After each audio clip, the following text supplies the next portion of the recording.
be your miracle of light. Crushed like an olive, let your oil flow.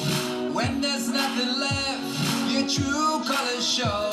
So reach deep down and grab that spark. Ain't you tired of living in the dark? Show me, can I show you the light? Show me, can I show you that light? Blow smoke in the face of darkness, set fires to burn up the night. Tell all your stories, be a miracle of light. Blow smoke in the face of darkness, set fires to burn up the night. Tell all your stories, be a miracle of light.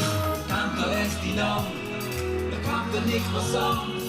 You boy me at Chaloshim, Rabbi be at me at. I'll be a ness, I'll be a bright light.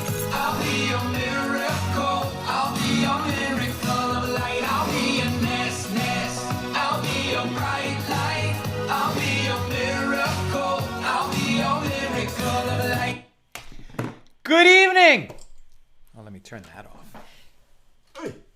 How are you, my holy sisters and brothers? It's great to be with you. We're going to do some beautiful learning tonight. That was 8th day, singing their... What is this? I got to put this on Do Not Disturb. Singing their song, Miracle of Light. It's a Hanukkah song. We'll be mentioning Kislev in today's daf, the Hebrew month that contains Hanukkah. But even more to the point, today's Tuesday. On Thursday at 11:30 a.m. Pacific time, 8th day will be on AT Live, 11:30 a.m. Pacific time, AT Live on Facebook. The two guys are going to be here, Ben C. and Shmuley Marcus, the Marcus brothers. They're amazing. We're going to have a lot to talk about.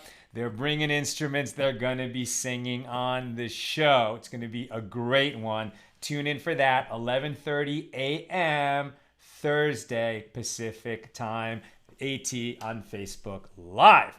Who's with us today as we get together to do some beautiful learning? Yehuda in South Carolina, Bill in Missouri, Steve in New Hampshire, Sharon in Lebanon, New Jersey, Melissa in Great Neck, Pauline in Arkansas, Gwen in Michigan, Paul in the Great Northwest, Francisco in California, Randy in Florida, Belle in Texas, Daisy says hello, Lisa Beth in Chicago, Paul in Chicago, Renee in Indiana, Nancy in North Carolina, James in Indianapolis, Lucy in Minnesota, Guy in Dayton, Christo in Lubbock, John in Maine, James in Indianapolis, Christo getting my Talmud volume down now. Heather says shalom all. Welcome everybody. Sarah over on the YouTube side. Seraphim in Sacramento. Aoife in Florida. And Lynn in North Texas. A quick recommendation. Nina and I today went to the immersive Van Gogh exhibit here in LA. Can you tell... Hold on. Whoops. If you look right here behind me on my desk, over my desk, you can see that I have two Van Gogh prints right there, right over my computer monitor. I've always been inspired and challenged by them. I think they go as a pair. I think they're both self-portraits. The more famous man in the blue suit with the gray hat, which is definitely him, and the skull smoking a cigarette. You know, he produced so much work in 10 years. He started painting when he was 27. He killed himself when he was 37. Definitely had substance abuse problems, alcohol, a lot of, emotional, mental challenges, but produced some of the most extraordinary works. And this exhibit, I've never seen anything like it.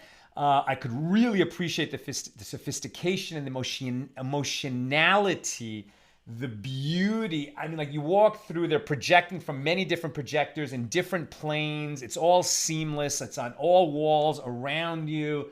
Beautiful sort of pop classical soundtrack.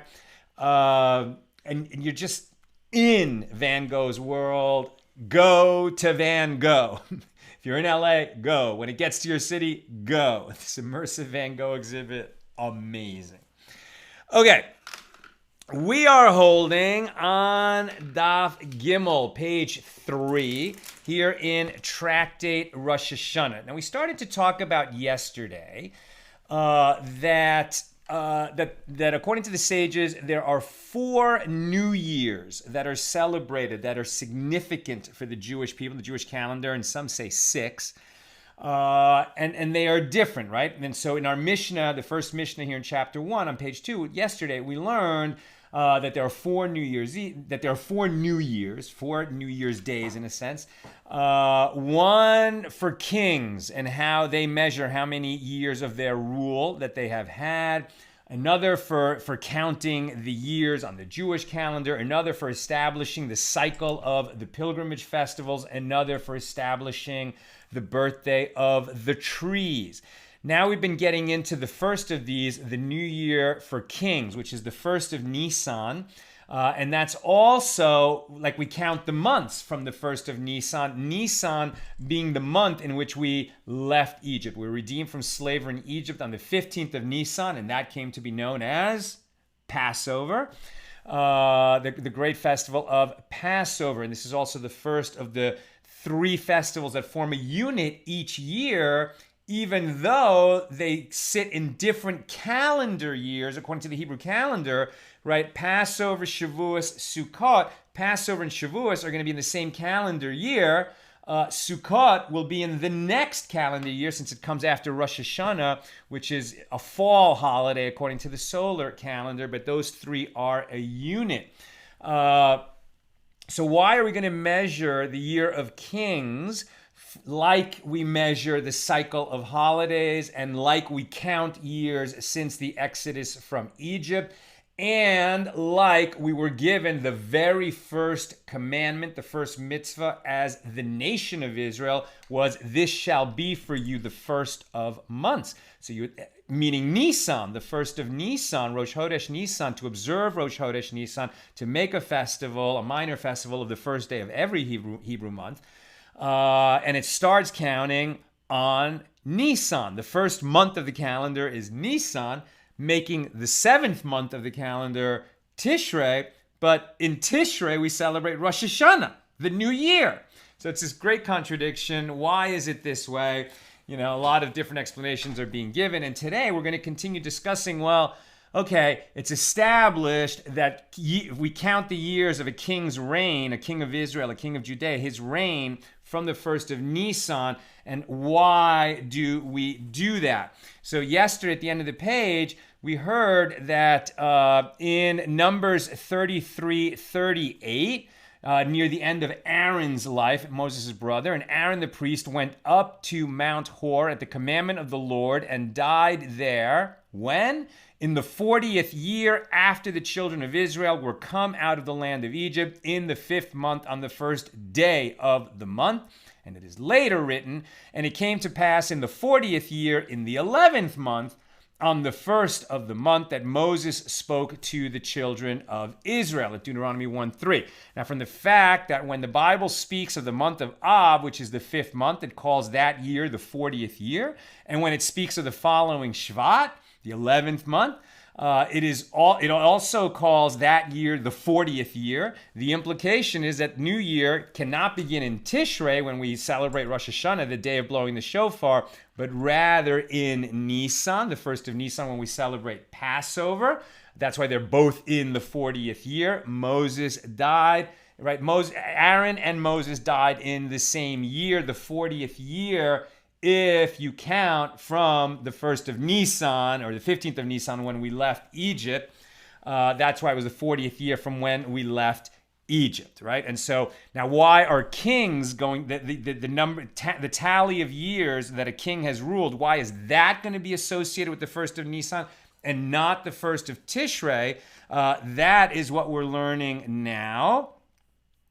And it was challenged that, well, perhaps, first of all, how do we know that Moses and Aaron died in the same year? Maybe Moses was making this oration, giving this sermon, as it were, to the children of Israel prior to them entering the promised land. Maybe that happened actually before Aaron died, even though it was mentioned in the Torah afterward. And the Gemara rejected that. It should not enter your mind to say this, as it is written that Moses delivered his oration after he had slain Sihon at Deuteronomy 1:4. And when Aaron died, Sihon was still alive, as it is written. And when the Canaanite, the king of Arad, who dwelt in the south, heard tell that Israel came by the way of Atarim, he fought against Israel.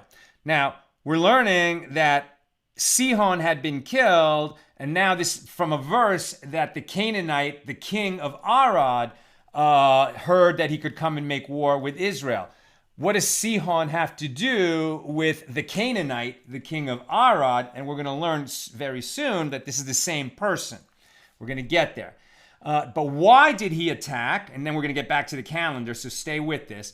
Why did he attack the Jews, the children of Israel, right, in the 40th year after they came out of Egypt? What report did he hear? He heard that Aaron had died and that the clouds of glory had withdrawn from the Jewish people, and he thought that he had been granted permission to wage war against the Jewish people. While Aaron was alive, in the merit of Aaron, the Jewish people in the wilderness were covered by the clouds of glory, which kept us out of the boiling sun in the summer and kept us warm in the winter and just kept the perfect temperature control over an encampment of millions of people in the wilderness. But when Aaron died, the clouds withdrew. And so the enemies of the Jewish people thought, hey, you know what? Their God's not protecting them anymore.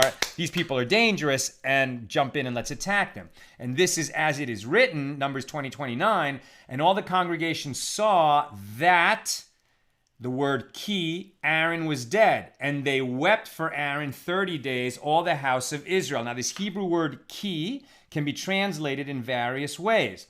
The normal translation for this verse, Numbers 20:29, is, and all the congregation saw ki Aaron was dead. They saw that Aaron was dead, and they wept for Aaron 30 days, all the house of Israel. About this verse, Rabbi Abahu said, do not read the verse as, and they saw, vayiru. Rather, you can vowelize the Hebrew, which appears in the Torah without vowels, and you could vowelize it differently, and you could read it as, and they were seen, vayera'u, right? You can do that, and read, the same letters can be read as a different conjugation of the verb. So instead of, and they saw, you could make it say, and they were seen, right? With the same consonants, but different vowels. And if you read it, and they were seen, what is it? Then the word that, ki, doesn't make sense. And they were seen that Aaron was dead? No. Before it said, and they saw that Aaron was dead. But if we read it as, and they were seen, you would say, and they were seen because Aaron was dead, meaning, and because Aaron was dead and the clouds of glory had been removed. And they were seen by others because the cover of the clouds of glory had been removed from them. And the next word, ki, should be understood as meaning because, in accordance with the statement of Resh Lakish. As Resh Lakish said, the word ki is used in the Bible, like ki, it's a Hebrew letter, Hebrew word. It's going to be kaf yud, right? Ki, and it can be translated in 4 different ways. It could mean if, it could mean perhaps, it could mean but, and it could mean because. Now, right away, you see why Hebrew can be such a beautiful, poetic language. It has fewer words than English. Like the Eskimos, have a lot of words for snow. Hebrew has a lot of words for the Holy One and our relationship to the Holy One. A lot of verbs for sort of calling out, crying out, reaching out, to modify our relationship with the Holy One and with each other. But in other areas, it has fewer words. And that allows us, because there's fewer words and they have to cover the different grammatical situations that come up, it allows us to reach in and interpret and be a little bit more poetic, or it suggests multiple meanings. And so this word ki, which could mean if, perhaps, but, or because, here, and they were seen, ki Aaron had died, because Aaron had died. Therefore, the verse should be understood as follows: and all the congregation was seen, they were revealed, because Aaron had died. They had camouflage under the clouds of glory, and then it went away. Now, it was a mystical, supernatural, God-delivered clouds of glory. And when that was removed, yeah, you better believe that they had less protection. They were less awe-inspiring to the surrounding nations. Where am I? They were revealed because Aaron had died, and this shows that at the time of Aaron's death, Sihon was still alive. Perforce, Moses' oration, which was delivered after he had slain Sihon, this king was thought to attack now that the clouds of glory were gone, and then Moses went and attacked, he attacked the Jews, and then Moses, led the defense of the children of Israel in the desert against this attack from Sihon, and Sihon was wiped out. At the time that Moses delivers his final oration to the children of Israel on the border, on the edge of the promised land, this wicked king has attacked Israel and been killed. The Gemara raises an objection against this proof. Is it comparable? There, the verse is speaking of Canaan, the king of Arad, whereas here, the verse is speaking of Sihon. What proof then can be brought from one verse with regard to the other? How do you know that Sihon and Arad are the same person? And the Gemara explains, a sage taught in a Baraisa, all three names are referring to the same person. He is Sihon, and he is Arad, and he is also Canaan. And he was called Sihon because he was similar in his wildness to a foal, I guess a baby horse in the desert, a seyach. And he was called Canaan after his kingdom as he ruled over the Canaanite people. And what was his real name? Arad was his real name. And some say an alternative explanation, he was called Arad because he was similar to a wild ass of the desert, which is Arad, and he was called Canaan after his kingdom, and what was his real name? Sihon was his kingdom. At any rate, it's the same person. The Gemara raises another question. Granted, when counting the years from the Exodus from Egypt, Av and the following Shvat are both part of the same year, but it has not been established that the counting of years from the Exodus is specifically from Nissan. And by the way, we're talking about why we're counting years of kings, and on yesterday's page, right, it was that Solomon, in 1 Kings 6:1, when did he start building the temple? And it came to pass in the 480th year after the children of Israel would come out of the land of Egypt, in the 4th year of Solomon's reign over Israel, in the month of Ziv, which is the 2nd month, that he began to build the house of the Lord. Because in the verse that says, when Solomon began to build the temple of the Lord, it lists both the year of his reign, the 4th year of his reign as king, and the 480th year since the Exodus from Egypt. That is the proof text for why we measure the years of the tally. We add a year to the tally of years that a king has ruled, counting from the 1st of Nissan, the month in which we had the Exodus from Egypt, right? And we always count that from the 1st of Nissan, as we learn from this proof about Aaron and Moses, when Aaron died and when Moses spoke, and the fact that Sihon was killed in between after he attacked the Jewish people. Okay. And so the Gemara raises another question. Granted that when counting the years from the Exodus from Egypt, Av, the month of Av, and the following Shvat are both part of the same year. But it has not been established that the counting of years from the Exodus is specifically from Nissan. How do you know that you count from Nissan? We left in Nissan, but does that necessarily mean that we count from the month of Nissan? What if we count from when we were out of Egypt, like starting the following month, which is our first full month outside of Egypt, right? We left Egypt on the 15th of Nissan. Maybe we should start counting the months of the Exodus with the first full month, that we lived as a free people outside of Israel, which would be the following month after Nissan, which is Iyar. Why not count from Iyar, is what the Gemara is asking. And the Gemara immediately rejects this proposal. It should not enter your mind to say this, as it is written, and it came to pass in the 1st month, in the 2nd year, on the 1st day of the month, that the tabernacle was established on the 1st month of the 2nd year. And it is written, and it came to pass in the second year, in the second month, on the 20th day of the month, that the cloud was taken up from over the tabernacle of testimony. That's Numbers 10:11. That's when the verse in the Torah says the cloud that sat over the tent of the tabernacle, like after they had built it and lived there for, after they built the tabernacle in the wilderness, and it was in their midst for a while. And during the years that we were in the wilderness, there was a visible manifestation of God's presence, not just the clouds of glory that covered the entire people, but a pillar of cloud by day and a pillar of fire by night that rested over the tabernacle, the Mishkan in the wilderness.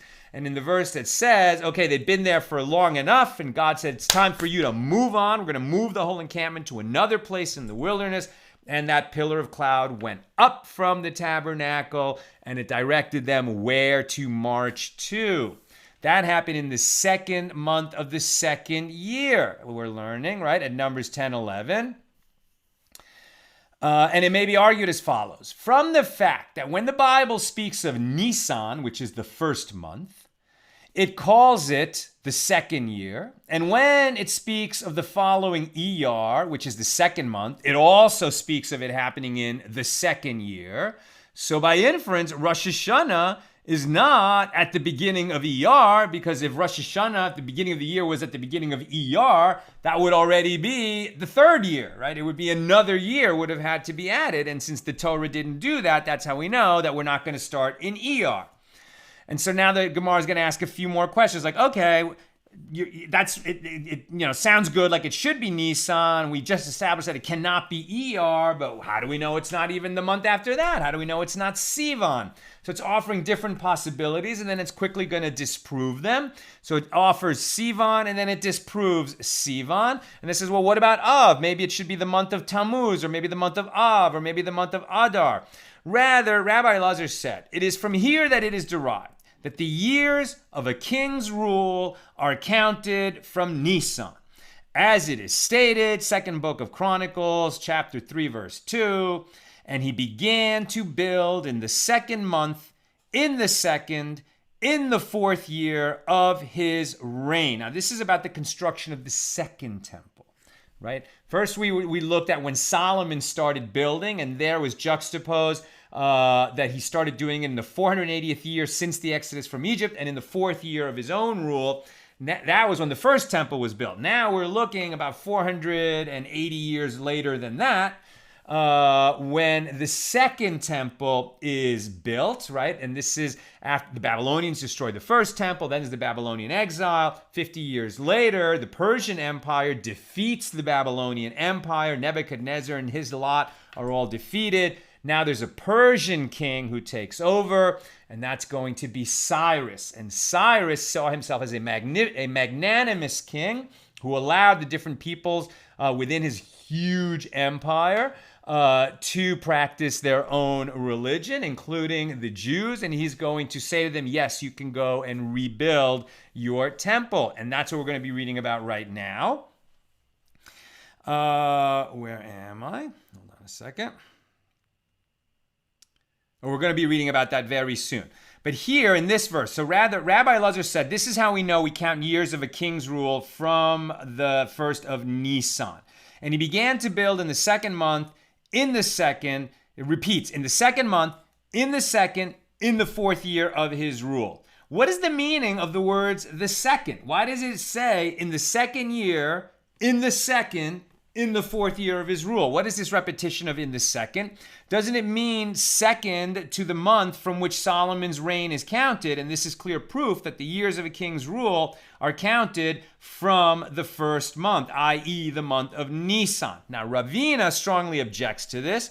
Why not say that the words the second are referring to the second day of the month? And the Gemara immediately answers, well, if so, it should have explicitly stated on the second day, on the second of the month, as that is the formulation usually used in the Bible to refer to a specific day of the month. And the Gemara raises another objection. Well, why not say the words the second are referring to the second day of the week? And this argument is rejected for two reasons. First, we have not found the second day of the week ever being written anywhere in Scripture. Nowhere does the Bible give the day of the week on which a particular event transpired. And further, the verse juxtaposes the second instance of the word second to the first instance of the word second. Just as the first second is referring to a month, so too the latter second is referring to a month. And it is taught in a Baraisa in accordance with the opinion of Rabbi Yochanan. From where is it derived that one counts the years of a king's reign only from the month of Nissan, as it is stated? And then Rabbi Yochanan is basically going to repeat all the verses that we've already been talking about. And he's like, and he basically concludes, and that proves that we count from Nissan. Okay, so you should be satisfied at this point that according to Rabbi Yochanan and the sages that preceded him in this debate, that they agree that we can derive that based on these Bible verses, we're going to count the years of a king's reign from the first of Nissan, right? So if you ascended to the throne 2 days before the first of Nissan, right, at the end of the month of Adar, he's going to, get a full year added to his tally because he ruled some portion of the previous year. And then on the first of Nissan, he gets credited another year to his tally. And that's the law. We learned it in the Mishna, and these verses are the derivation of that. Rav Yisda said, they taught that the years of a king's rule are counted from the first of Nissan only with regard to the Jewish kings of Israel. So this idea of counting from the first of Nissan with respect to Jewish scripture is only applied to the Jewish kings of Israel. We're not going to measure that way for kings of other nations, right? And right away you start to see how sort of control of the calendar, control of the dating process has so many political ramifications. We see that all the time. He who controls the calendar controls the people. So says Rav Chisda, counting from the first of Nissan only applies to the Jewish kings of Israel. But the kings of the gentile nations, the rest of the nations of the world, are counted from the first of Tishrei. Tishrei being the month that starts with Rosh Hashana, right? Which we normally think of as the beginning of the Jewish year. It's from when calendar years are counted. This year we started 5782 on the first of Tishrei, which is Rosh Hashana. So with regard to, how we have relationships with the other nations represented by their kings, we tally the years of those kings' reigns from how many years they've been ruling, from Rosh Hashana forward, from first of Tishrei forward. As it is stated, the words of Nehemiah, the son of Hachaliah, and it came to pass in the month of Kislev, that is the month that contains Hanukkah, although that would not happen for, more than 300 years from when we're talking about now, the construction of the second temple, right? The Babylonians destroyed the first temple. During the Babylonian exile, the Persians conquered the Babylonians. So then when the second temple was rebuilt, it was under the auspices of the Persian Empire. We were not an independent sovereign nation, right? We were dependent on the goodwill of the Persians.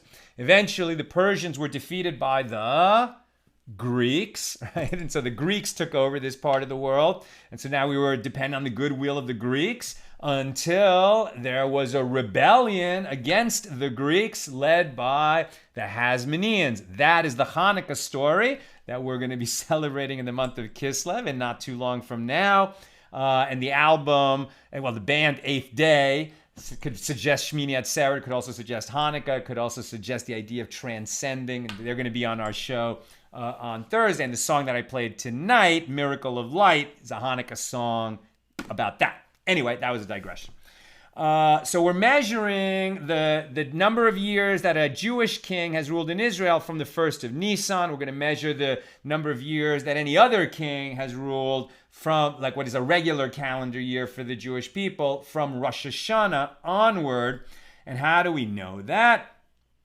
As it is stated, the words of Nehemiah, the son of Hachaliah, and it came to pass in the month of Kislev, in the 20th year, as I was in Shushan, the capital of the Persian Empire. That's Nehemiah 1:1. And it is written in Nehemiah 2:1, and it is written, and it came to pass in the month of Nisan, in the 20th year of Artaxerxes, the king, that wine was before him, and I took up the wine and gave it to the king. Two incidents, one at the beginning of the book of Nehemiah and one at the beginning of the second chapter of the book of Nehemiah, both referencing the 20th year. Was this the same year? From the fact that the Bible speaks of the month of Kislev, and it calls it the 20th year. And when it speaks of the following Nissan, it also speaks of the 20th year. By inference, the new year for Gentile kings does not begin in Nissan. Were it the case that the new year did begin in Nissan, Kislev and the following Nissan would not be in the same year. One would be in the 20th year of the rule of this king at Artaxerxes, and the other would be in the 21st year of the rule of Artaxerxes. And from the fact that they're both in the 20th year means we're not counting from the first of Nisan. And the Gemara raises an objection. Granted, this second verse, in this second verse, it is explicitly stated that the count relates to the years of Artaxerxes. But as for that first verse, from where is it known that the count relates to the years of Artaxerxes? And if I'm butchering that pronunciation, I apologize. Perhaps it follows some other count. And Rav Papa said the meaning of the first instance of the expression the 20th year may be inferred from the second instance of the expression the 20th year by way of a verbal analogy, a Gezerah Shava. Just as there the references to the 20th year of Artaxerxes, so too here the references to the 20th year of Artaxerxes. In the book of Nehemiah, who was dealing very much with the king of the Persian Empire, when it talks about the 20th year, and it mentions that phrase, the 20th year, twice, it means the same 20th year of the same king, which is the king that Nehemiah, the prophet Nehemiah, was dealing with. And the Gemara raises another question. Even though those two events took place in the same year, from where is it known that the incident that occurred in Kislev took place first? Perhaps the incident that occurred in Nisan took place first, in which case it is possible that even the years of Gentile kings are counted from Nisan.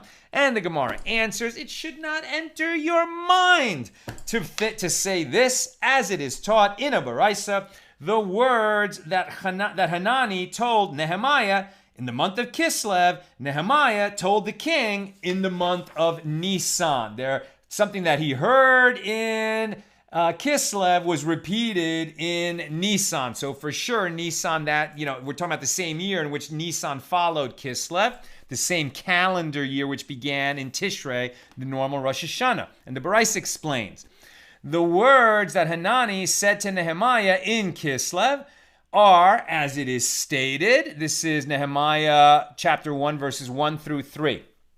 The words of Nehemiah, the son of Hachaliah. And it came to pass in the month of Kislev in the 20th year, as I was in Shushan, the capital, that Hanani, one of my brothers, came out of Judah, he and certain men.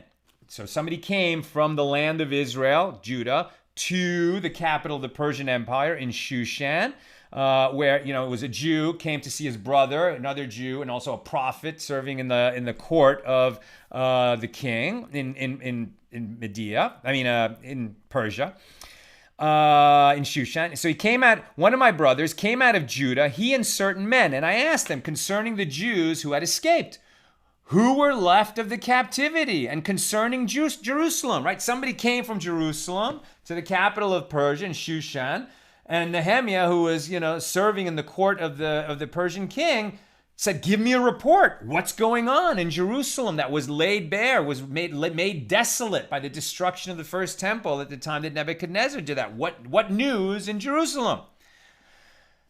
What news in Jerusalem? And they said to me, the remnant who are left of the captivity there in the province suffer much hardship and insult, and the wall of Jerusalem is broken down, and its gates are burned with fire.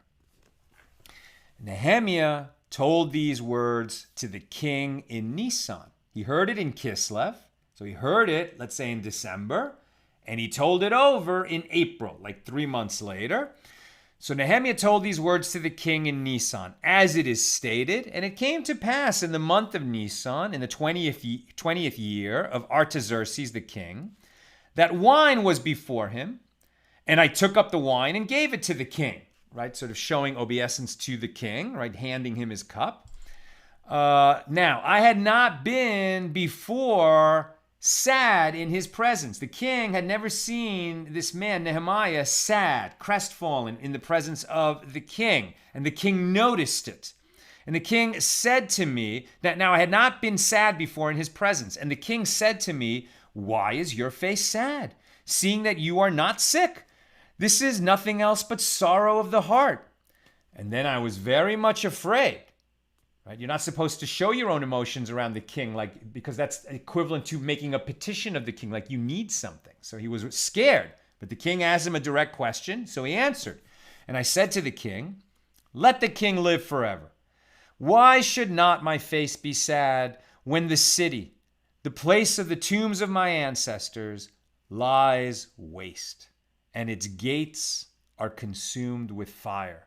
How else could I possibly react? Then the king said to me, for what do you ask? So I prayed to the God of heaven, and I said to the king, if it please the king, and if your servant has found favor in your sight, that you would send me to Judea, to the city of the graves of my ancestors, that I may rebuild it. And the king said to me, the consort also sitting by him in the presence of the whole court, the king said to me, for how long shall your journey be? And when will you return? So it pleased the king to send me, and I set him a time. Nehemiah was given permission to go and rebuild Jerusalem as long as he would come back, according to this. Now, Rav Yosef raised an objection against the rule established by Rav Chisda. So that was all of that story, dramatic, is given over to show that we count the years of a Gentile king from the first of Tishrei, from Rosh Hashana as we normally observe it. Not from the first of Nissan, as we showed before, is how we count the years of a Jewish king, like we count for Solomon. Now, Rav Yosef raised an objection against the rule that was established by Rav Chisda, that the years of Gentile kings are counted from Tishrei, from the verse that states, on the 24th day of the 6th month, in the second year of Darius the king. Now, this is a different book, not Nehemiah, but Haggai. Different book of the Bible. And there, we're not talking about Artaxerxes, we're talking about Darius. And it says on the 24th day of the 6th month in the second year of Darius the king, and it is written immediately afterward in the 7th month in the second year on the 21st day of the month, the word of the Lord came by the prophet Haggai, saying, and if it were so that the years of Gentile kings are counted from Tishrei, what the verse needed to state is in the 7th month in the 3rd year, as the new year had already started for him. So in the same way that we're deriving, because the months were counted in the same year for a story being told about Nehemiah in the court of Artaxerxes, so it would seem that Haggai, the prophet Haggai, talking about his experience in the court of King Darius and how he had two different incidents in two different months, but the count is only going to work if we count the years of King Darius from Nissan rather than from Tishrei. So it's a good objection, right? That Rav Yosef is raising. So Rabbi Abahu said in answer to this objection, Cyrus was a virtuous king, and consequently Haggai counted the years of his reign like those of the kings of Israel from Nissan. Didn't we just say that the proof required depended on the relationship, the incidents that Haggai experienced in the court of King Darius?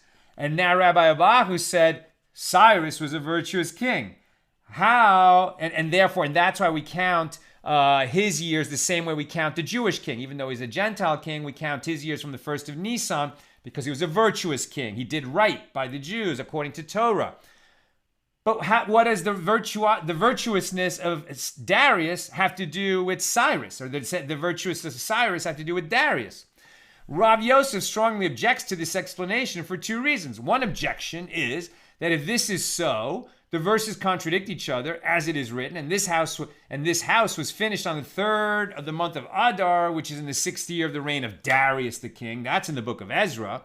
And it is taught in the Baraisa At that same time, the following year, Ezra went up from Babylonia together with his company of exiles, and it is written in the Bible, and he came to Jerusalem in the 5th month, which was the 7th year of the king. And if it were so that the king's years were counted like those of the kings of Israel, what the verse needed to state is, which was in the 8th year of the king, right? So now we're seeing, well, okay, for foreign kings, non-Jewish kings, we count the tally of their years from Rosh Hashana, from Tishrei. For Jewish kings, from Nissan. Now it's been introduced that perhaps virtuous kings, we also count from Nissan. But the king who sent Ezra, to bring his exiles back to repopulate Israel and rebuild the second temple, obviously he's a virtuous king. And it seems like here we're counting from Tishrei, not from Nissan. And furthermore, another objection, are Rav Yosef's objections and Rabbi Abahu's resolution comparable? There, Rabbi Abahu speaks of Cyrus. I'm almost done, by the way, so if you got comments, get them in. There, Rabbi Abahu speaks of Cyrus, whereas here the verses speak of Darius. That's what I just pointed out. And it was never said about Darius that he was a virtuous king. And the Gemara explains, this is not difficult, as the sages taught in a Baraisa. All three names are referring to the same person. He is Cyrus, he is Darius, and he is also Artaxerxes. He was called Cyrus, in Hebrew Koresh, because he was a virtuous king. Kasher, Koresh and Kasher, same letters, different order, but related. He was called Artaxerxes after his kingdom, i.e. this was his royal title. And what was his real name? Darius was his name. Now, I'm sure that some Bible scholars, historians, archaeologists are going to say, no, they're not the same people. They're going to talk about prevailing theories, prevailing historical timelines. The historical record, the archaeological record is pretty sketchy, and the fact that most archaeologists agree is good evidence for a possibility. I would say it is not dispositive. And the fact that our sages who lived much closer to these events and received a tradition about them, I wouldn't be so quick to dismiss this idea. I did a little bit of background research. Even among the accepted theories of archaeologists, it was that Cyrus was the one who decreed that they could rebuild. Then it didn't get done right away. There were objections. It was slowed down. Eventually, King Darius said, who gave you the right to rebuild? The Jewish people said, King Cyrus gave us the right to rebuild. Darius did some research, found the decree of Cyrus, and said, okay, it's true. He did say, and I honor the agreement that the previous king made with you, and you can go build that temple. So, even on that, in that kind of more, possibly historically based interpretation of the events, that they were kind of the same person or two people cooperating on the same decree. But like I said, I would not be too quick to just say, well, a bunch of archaeologists said it's like this and therefore. That's sort of where the state of knowledge is now, and that could change when more historical records are found. And that kind of dating of, really of history from long, long ago has changed. In fact, the prevailing historical archaeological record that the 70 years of exile between the destruction of the first temple and the construction of the second temple all happened like something like between 480 BC and 410 BC. We don't hold by that at all. We think that actually happened later. Because the second temple stood for 420 years and it was destroyed in the year 70, right? So you back up from that, you need about 350 years before the Common Era, and that's when that second temple was rebuilt. So these timelines, depending on what sources you're looking at, it's almost like, are we talking about science or are we talking about scripture? And when there are contradictions between science and scripture or between the archaeological record and scripture, we're going to be very careful and very humble and very modest and say, we're not sure, but we have strong reasons in our tradition to hold like this. And if we hold like this, then there's lessons that follow. And that's where I stand. So let's go to your questions and comments. On Rosh Hashana 3, Lisa Beth says, does this mean that the 40 years were actually only 10? Then Moses would actually be 80 or 20 years old. No. Moses was 80 when the Exodus started. And then, in the 40th year of the exile, he was 120. Our sources are very consistent on that. Moses lived to be 120, died on his birthday. And so the talk that he's giving, his final talk, was in the 40th year after the exile from Egypt, counting from Nissan 40 years earlier. Lucy, maybe also there was a celebration when a new Jewish king was enthroned, but not when a foreign king was enthroned. So it would work better if it was on the 1st of Nissan rather than the 1st of Tishrei, where there are already so many important celebrations. I mean, yeah, for sure. But also I think what you're saying is very important that, as we talked also a little bit yesterday, right, the king that rules over you, okay, like you have a very, like ongoing, very present in your life type of relationship with the number of years that he has ruled. And, you just like contracts all the time would say that, this purchase and sale was made. I bought this house. I sold you this donkey. I rented you this field, in the 5th year of the reign of so-and-so. Like that was added to all documents because, the sort of kind of overseeing authority in that land was the king. Now, when the Jews were subject to a foreign power, like they even had a king, but, he had to toe the line, as it were, with the greater empire. They're going to be aware of that king, but it's not going to have the same kind of direct relationship over us unless you're living in Babel, right? In the Babylonian community, in the Persian Empire, as opposed to living in the Holy Land. And so it's a real compliment to those foreign kings who then are living, are acting righteously vis-a-vis the Jewish people, sort of according to Torah, paying the compliment of counting his years within, stories about him in Scripture, in the same way that the Jewish kings are counted, the tally of their years. Yosef, I'm still watching the replay from yesterday, but I'm still trying to grasp that the year of the king's ascension is not when the rule is counted, but the Jewish year. I'm a little confused.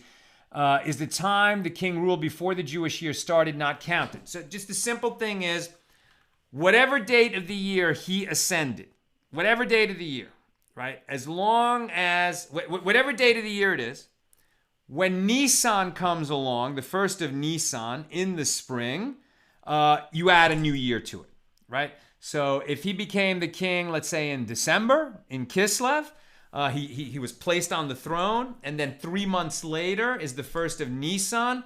So even though it was only 3 months, we're now going to say, come Nissan, everything that happens from this Nissan till the next Nissan happened in the 2nd year. Even though the first year only had 3 months in it, once Nissan passes, everything that happens in the next year from Nissan to Nissan is going to be called in the 2nd year.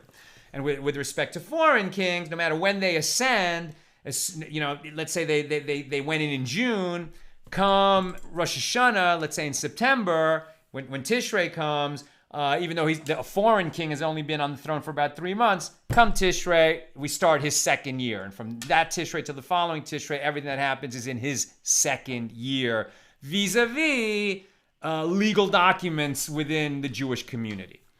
And finally, David Roop, this is all very fascinating, but how do you get Anno Mundi, which is the common year, from creation? Okay, so I think you're talking about, like, this year is 5782, right? We haven't got to that yet in our tractate Rosh Hashana. We do know that we count calendar years from the 1st of Tishrei, right, when we celebrate Rosh Hashana. In the Torah, that's only called the day of blowing the shofar. Why do we count calendar years from that day? And we're going to learn that later on in our tractate. But basically, that day was the 6th day of creation. And that's when the humans came on the scene with consciousness and were able to interact with God and name the other animals and sort of, and this is why somebody like Jerry Schroeder, who wrote the book Genesis and the Big Bang, says, look, the 6 days of creation, we don't measure them as like 24-hour calendar days.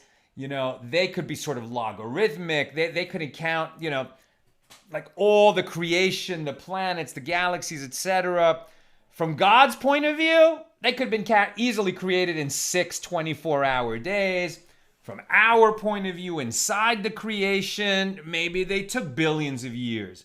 But when the humans arrive on the scene, right, on the 6th day, that is on the 1st of Tishrei. That is Rosh Hashana. And so Rosh Hashana, like you say, I don't know about this term Anno Mundi, but measuring that we're in the year now, 5782, it's because 5,782 years ago, the world was created on the 6th. That was the 6th day. Now you would think, well, why not the first day when God said, let there be light? And that's a clue, right? The importance of the humans in the calendar scheme and the fact that the way the calendar works during those 6 days maybe is some totally different understanding because the humans weren't there and it was just all in God's, imagination, as it were. I mean, God created something from nothing. How he went about doing that, the creation story is more like it tells us the order of when things were created, but exactly how long it took for them to kind of, swirl into being, hard to say. But Rosh Hashana is counted from the 6th day of creation. Then why does the Torah say this shall be the first of months to you? Talking about Nissan, which is 6 months later, because it would be in the 6th month, in Nissan, that God redeems us from Egypt. And now we're going to sort of redefine, instead of calling that the 7th month, we're going to call it the 1st month. And it remains the 1st month with respect to the cycle of festivals, Passover, Shavuos, Sukkot. And it's why every time we say a blessing on Friday night, like every time we celebrate Shabbos, which celebrates the creation of the world, we also mention that blessed are you, Lord our God, who redeemed us from slavery in Egypt. We always mention the redemption from Egypt because, it was quickly followed by the giving of Torah, and that was a world-shifting event, right? So the world, was created, and it went along for several thousand years until God redeemed us from slavery in Egypt and then brought us to Mount Sinai. And the Jews were the ones present there on the receiving end, but really Torah was given into the whole world, and the whole world changed. And that's why we have this contradiction in the calendar, which is the 1st of months. And there's, for some purposes in Nissan, for other purposes, do we look back on the giving of Torah as the most fundamental thing in the world, or when the world itself was created as the most fundamental thing in the world?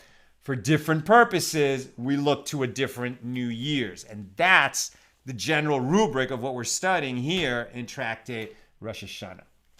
That's what I've got for us today. With God's help, we'll be together again tomorrow night, Wednesday at the regular time, 6 p.m. Pacific. Have a great